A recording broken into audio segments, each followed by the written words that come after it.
اللہ کے رسول صلی اللہ علیہ وسلم نے فرمایا کہ میری امت پر ایک وقت ایسا آئے گا کہ دنیا کے دھن میں دنیا کو حاصل کرنے کے لیے، عہدے کو حاصل کرنے کے لیے لوگ آخرت کو بھول جائیں گے اور حرام حلال کی تمیز کرنا بھی بھول جائیں گے۔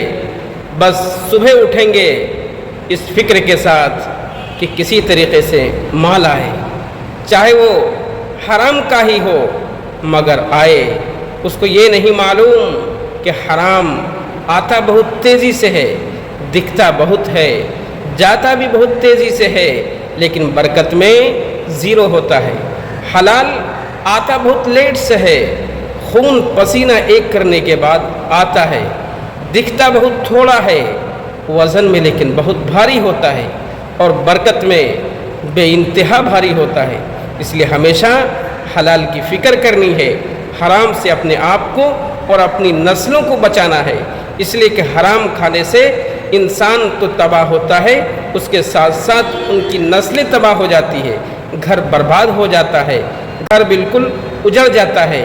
اور انسان حرام کی کمائی جو کھاتا ہے، کتنوں کھاتا ہے، مگر صبر اس کو نہیں ہوتا ہے کہ مہنگے سے مہنگا کپڑا پہن لے مگر دلوں کے اندر خوشی نہیں ہوتی ہے۔